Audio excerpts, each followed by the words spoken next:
Scanning for audio.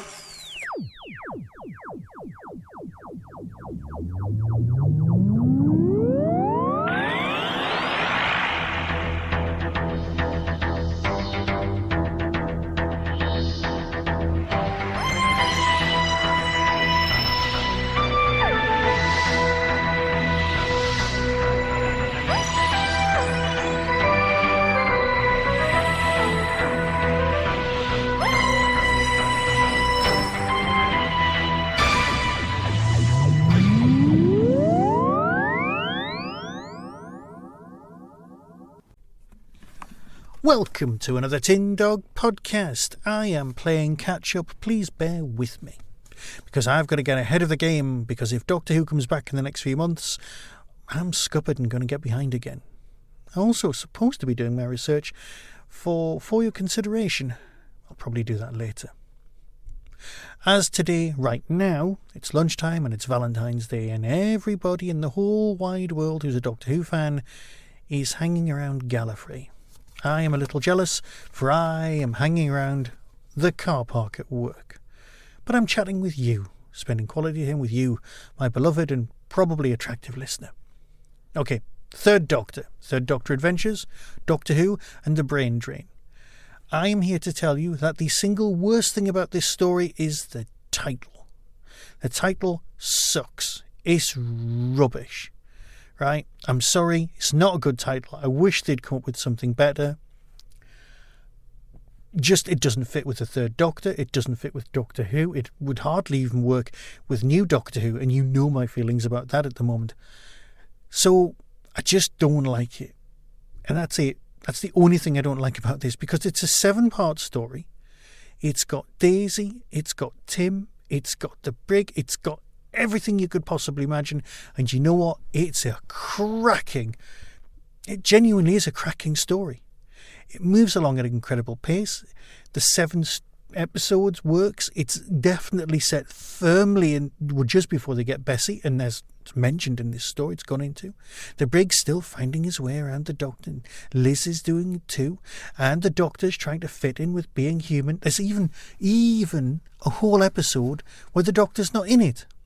And that works. That works great, because it's the sort of thing that would happen. Oh, John's on holiday. Well, we'll work around it. It's just brilliant. I absolutely, thoroughly enjoyed it. Okay, you want a synopsis? We'll give you a synopsis. That's fine. A newly exiled Doctor accompanies Liz, Shaw and the Brigadier to a symposium held in an imposing Scottish castle. Professor MacLeod and her son have developed a new treatment for memory loss and a possible cure for dementia. See, everyone in the whole world, when we saw the box set, we all went, oh, is it just going to be another story, like the one with the Master and the thing, and it sucks out all of your fears? Oh, it's just going to be a retreading of old ground. No, it's not. It's actually Doctor Who deals with dementia, the side effects, and alien causes on this particular occasion, and how people deal with it. It's clever on so many more levels than just, oh, it's a retreading of all. It's not. Right, it's not. We can all just shut up. We know nothing. Back to the synopsis. As the Doctor investigates, sightings of strange mythical creatures and ghosts are unleashed in the castle corridors. Liz and the Brigadier search for connections.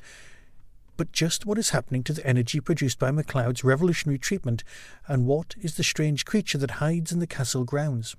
Now, the single best moment of this whole, now I'm going to use the word cracking again, release, is where Tim's Doctor, Tim is playing the Third Doctor, right?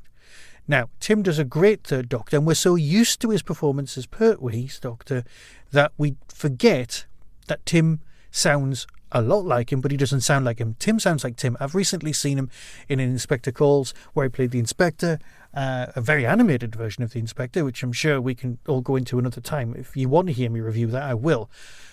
And Tim was using his own voice on that one, and that's great. That's his voice. But here we're doing Doctor Who. So the greatest moment, and the one everyone's going to be banging on about at Big Finish Day, is that at this point, the Doctor is in disguise as a groundskeeper. Okay, it's not really a spoiler, because it's just the best moment and it doesn't affect much of the story. Because John's Doctor used to dress up, yeah? a was it the cleaning woman? Very famous one, but he used to do this. And John was known for being a voice man, funny voices. Until he played the Doctor, he was a comedy actor. This was his first major straight role, and that's why he embraced it so much and made it his own, and that's why John's Doctor is so brilliant. Tim's version of the Third Doctor here has the Third Doctor in disguise as someone else. So what he has to do is he has to channel Pertwee, not the Third Doctor, is to channel Pertwee's voice acting to do a character in order to do a strange performance as that, without becoming, and this is very important, without doing a Wurzel Gummidge. And without being the dodgy postman who chuck him in the bottom field, all that business. No, sorry, just touched the mic, I apologise.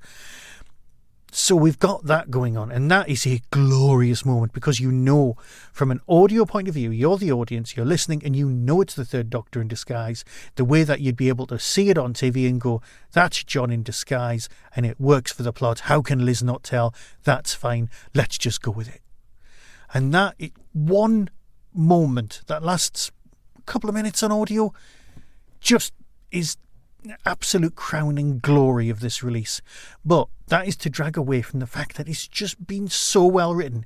It's got moment after moment that builds on the tension. You've got characters introduced that you think, what's going on there? And they'll come back to it, and they do. Structurally, it's a gorgeous thing because, and here's an important bit, it's got two writers. It's got, hang on, I've got it written down. Okay, Richard James, who's just a great actor, but has done some really good Victorian detective stuff, novel-wise, and is also the co-host of the Jerry Anderson podcast. Okay, we get that. Richard knows his stuff. And he produced a very nice script. But here's the great bit. Nicholas Briggs came along, and he's down as co-writer because he was taking the original scripts that Richard was doing and then turning them and tweaking them more into a Doctor Who thing. Between them, they both upped the game and have ended up with something great. I think Nick Briggs needs to be writing. Not that his solo work is in any way a bad thing, because he's done some superb stuff. But this didn't feel like a Nick Briggs script, and I don't know why. I can't put my finger on it, as much as it could have. So you've got that going on. And then you've got other stuff happening that allows James's writing to come to the fore. Seriously, give it a go. Because I think between them, they've produced, I don't want to use the word classic, because it feels so perfectly of its time. It fits so expertly into that first season that you think all you're doing is not watching it and it's on in another room. And that is, for me, the sign of a great big finish. The dementia storyline, the intervention of the aliens and what's going on, because let's face it, they were always right. Oh, the aliens have to come to us. It's just lovely. It feels so first Pertwee season. Here's the trailer. Decide for yourself. But, as I said, the only thing that sucks about this whole thing is the title. And I'm sure we can all live with that. Yeah? Until next time, be seeing you. I will show you, my darling boy. Father? Where are you? Help me, help me.